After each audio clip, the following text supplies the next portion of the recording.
shoulders. Then again, you think I don't know anything. Man, I know. I did the same thing. I was playing with cameras and stuff, and then I looked up a couple little lighting videos, and I thought I was like a lighting pro. And then the lighting pro came over and rearranged everything. I get that.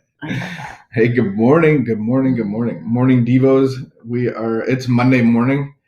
It's always Monday Fun Day. So we are going to do a draw for anybody that has engaged with Morning Devos. We like to give away a hat, a t-shirt, or a 6-pack of kombucha if you live in the Ottawa region. Here is our oddly shaped bowl, and we will pick a name. People should go back over past Fun Day Monday shows too, and see if their name was called in past weeks. Yeah, we'll post the name in the draw. Natalie Funk. You just message us. We'll put your name on the winners table, and your name will be entered, or your name is picked in the draw. So you will get a prize. Message T-shirt. us. All right. Hat. Where are we? 15th of December. Halfway through. Are you sure? Yeah, December's almost over. I think it's the 14th. Okay. Yeah, it's the 14th. Oh, phew. It's the 14th. All right. Not quite halfway yet. Then. Do we have our Christmas shopping done? You just bought us an extra day. I bought us an extra day. What's for Christmas Read dinner? away. Do we have a Christmas dinner? No, you're the even. Oh yeah. I'm odd. You're even. Listen, we can do whatever we want. War turn. We are going to just do whatever we want. You tell me what you want, and I will do it for Christmas dinner. I think it's going to be sad for some people that don't get to see family and stuff, but just got to make do. You're not sad not seeing people? I'm okay. You're just fine in your home. I'm fine enough.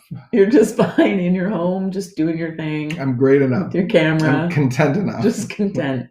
Although that's a reading in my book that I read every day. Acceptance. Acceptance is key. That's beautiful.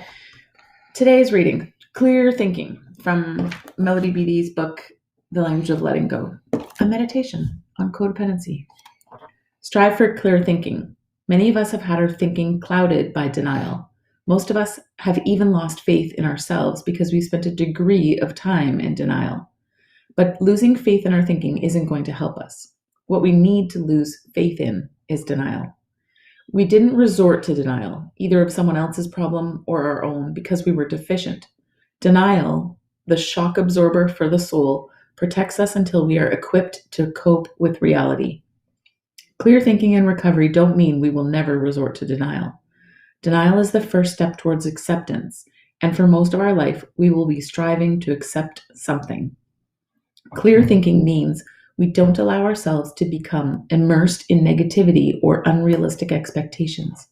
We stay connected to other recovering people.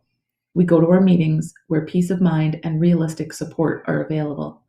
We work the steps, pray, and meditate. We keep our thinking on track by asking our higher power to help us think clearly, not by expecting him or someone else to do our thinking for us. Prayer for today, I will strive for balanced, clear thought in all areas of my life. Balanced, clear. Do you know what I wrote in my journal this morning? I do. You know what song I'm stuck in my head? I can see clearly. Oh no. The sun. Don't sing. That's permanently on record. No. Okay, go ahead. People could replay that and replay that and replay that. They could clip that out and make a meme. No. If I knew how to do that, I would do that. So when I was at my codependency rehab, they asked us every morning. We had to identify how we were feeling physically, emotionally, and mentally using feeling words, which there was a chart on the wall. Oh, the emojis, the emoji chart. It wasn't emojis, but yeah. And so this morning I did that in my journal. I don't do it every morning, but many mornings I do. And clear and balanced or level was one of the things that I wrote in my journal. Yeah. Clear and level. Yeah. Very good. Although I said that can go out the window at any moment. Any moment it is being available to be thrown. Well, no, it just like, yeah. No, it's good. It just goes. I know. Look saying sometimes our friends have little children, and sometimes you were holding the baby, and there was a smile, a giggle, a cry, and these are milliseconds, and I'm like, sometimes I feel like I have that kind of stability in my emotions. I'm smiling, and I'm like resentful, and oh my goodness. So, what's the difference between delusion and denial? Delusion is I'm actually aware of my situation, but don't think it's proper, and I'm in the false pretense that there is something wrong with what I'm doing, and then denial is actually denying that I'm actually doing the thing. No. I disagree. Okay. I think that delusion is when I think something is one way, but it's really a different way. I think I'm actually thinking wrong. That's what I was trying to say. Like, I think my marriage is good. I think that my home is happy and everything's great. And in reality, my husband's a cokehead and he disappears for 5 days at a time and comes home and brings me gifts and does wonderful things. But who's your husband? I just don't pay attention to like the reality, and I'm just completely delusional. And then all of a sudden reality comes and slaps me in the face of like, your bank account's actually here and your husband's actually over there. And then all of a sudden what's the denial? You're what's awakened. The difference of denial? The denial is when I know those facts. I know those things are true, but I do not want to pay attention to them. And so I actually just cover them up and push them aside. And like it, so I do know, I just don't want to pay attention to it. And so I actually pretend that something is a different way. Delusional is actually like, I'm just delusional. Like I can think I'm okay. Mm-hmm. I think I would say that I was delusional in my life. Most of the ways that I was delusional was about my own behavior and how I presented myself to the world. I was delusional about how other people saw me, about how I was showing up in the world. It's good. That's way better than what I said. Yeah, and so we can deny what we're feeling. We can deny our reality, but then I think the addictive life is very delusional. We think things are a certain way when they're not. But then even our recovery can become like that. And I think people in especially long-term recovery, like let's say 4 or 5 years or 10 years, they can get in the delusion of, that whole concept of resting on our laurels and, I already won the race and just having the race is over and I'm good. So I listened to a podcast yesterday and the doctor was saying, the people in recovery that you want to hang out with, the people in recovery that you want to spend time with are not the people that are not using. Not the ones that just aren't using. That's great that they're not using. Not to say that that's not important or significant, but he's like, the people in recovery that you want to hang out with are the people that are working on the reasons why they were using. The people who are working on why did I use in the first place? Mm-hmm. And willing to talk about that and look at that and address that. And they're looking at the spiritual sickness that will continue their using. And so when I feel like that's how we live. Yeah. Try.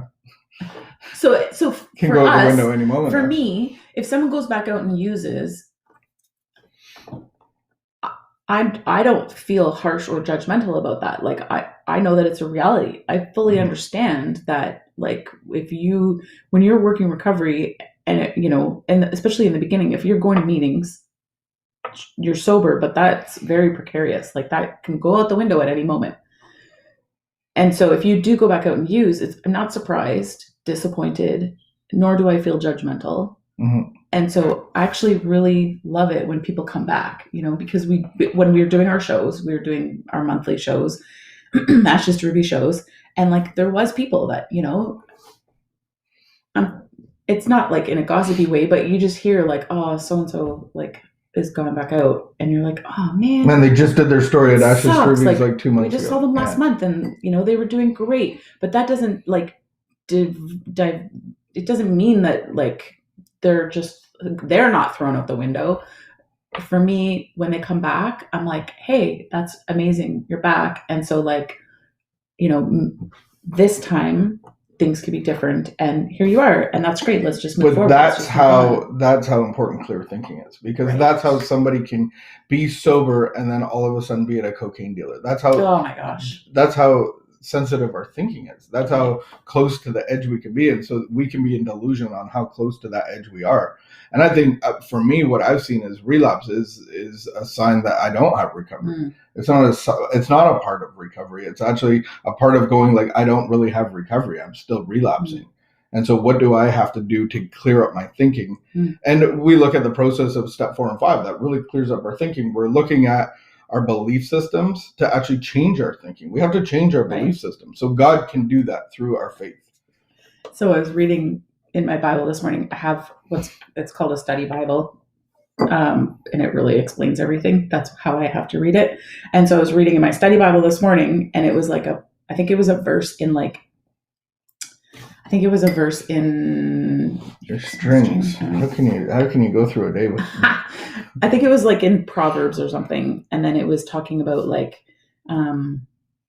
if you pay attention to criticism, you will grow wise or something like that. And then the footnote was saying like, you should actually go and like the people that are criticizing you, people who you hold in esteem who are criticizing you, should actually go and ask them questions. You should actually go and pay attention to them and, really think about what they have to say. And then, ask God about it. God, is this true? Is this you speaking to me through this person? Oh man, that's a scary thing to do. And even if we look in the mirror, we're not necessarily seeing the right picture. I have a friend that went to the bank and they were like, he saw people laughing at him or like what he thought they were laughing. And then he got to the bank teller and they were talking and the lady starts laughing and he goes, what? And she's like, oh, sorry. Like you have shaving cream in your ears. Yeah. And he couldn't even see it in the mirror. So we have a beautiful picture that I've seen. It's like this guy that looks like a homeless guy, bum. It's a cartoon. And he's looking into the mirror and he sees a man in a suit with a bow tie. And that's the ultimate delusion of our reality. So I think that clear thinking is the process of recovery. And we really get to change our thinking. We are transformed. And so it's I have to come to the well to drink, but it's the water that God gives me that cleanses me. Amen. All right. Friday, Monday. Anything last words? Friday, Monday. Natalie Funk, you won a prize. Yeah. Message us. We'll send you the link to our shop on our website. I think the link is on our Facebook too. But have a good day. Pick a shirt or a hat. Be safe. Wash your hands and keep a hockey stick apart from everybody. Hockey stick. All right. Have a great afternoon.